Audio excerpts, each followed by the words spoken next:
Alors j'ai commencé ma vie professionnelle dans le secteur public durant une quinzaine d'années.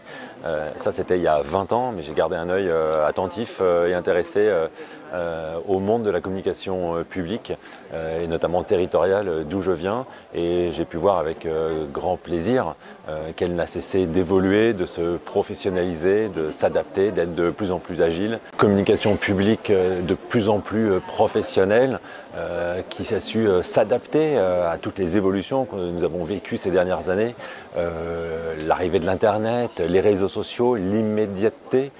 Voilà, aujourd'hui, qu'on soit dans le public ou dans le privé, c'est pareil, on travaille au rythme des notifications des smartphones.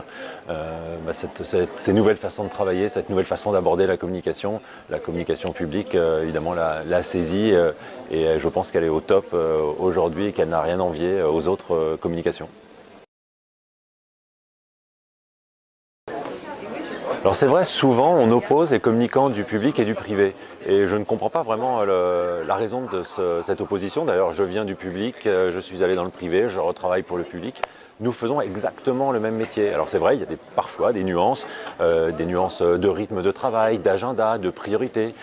Il est vrai que dans le public, le communicant public doit aussi tenir compte de la communication politique, de l'agenda de la communication politique. Mais c'est parfois vrai aussi dans le privé, quand vous travaillez pour une société cotée, où il y a une obligation de transparence, où il y a des obligations de communication, on se retrouve quelque part avec le même type de contraintes ou d'obligations. Nous faisons vraiment les mêmes métiers, avec des qualités parfois qui se développent d'un côté ou de l'autre.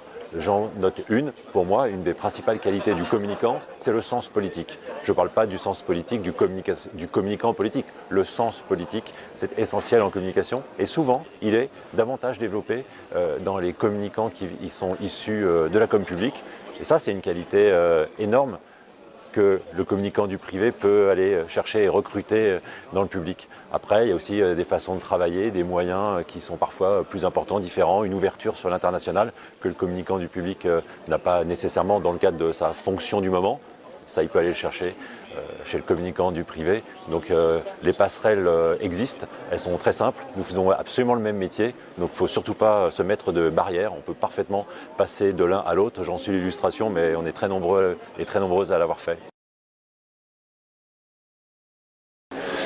Alors qu'on soit un communicant du privé ou un communicant du public, de toute façon, nous exerçons exactement le même métier ou les mêmes métiers, puisque la communication, c'est un écosystème de métiers. Je me cache souvent derrière le hashtag « la com est un métier » parce que je pense essentiel de l'expliquer, de le dire, de le rappeler. Et donc, nous, communicants, nous devons aussi faire preuve de beaucoup de pédagogie. Et c'est vrai, quel que soit le secteur dans lequel vous travaillez, quelle que soit votre collectivité, il faut faire preuve d'autorité, il faut faire preuve d'assurance, il faut montrer, expliquer son expertise, mais il faut aussi expliquer les choses, donc faire preuve de pédagogie, comme je le disais. Si on vous demande de faire un communiqué de presse le vendredi à 16 h parce qu'il y a un événement majeur dont il faut parler le lundi, il faut parfois être capable de dire non, parce que si l'événement est majeur et si on a oublié de vous associer à sa préparation depuis des semaines ou depuis des mois, c'est que soit il n'est pas majeur, soit on n'a pas bien considéré la qualité, la valeur, l'apport de votre métier. La communication, ce n'est pas uniquement un service support qui fabrique des outils, c'est une fonction stratégique qui doit accompagner la collectivité sur l'ensemble de son travail. J'ai été membre du grand jury du 34e prix Capcom de la communication publique et territoriale. J'étais très honoré de l'invitation de Yves Charmont de participer à ce jury.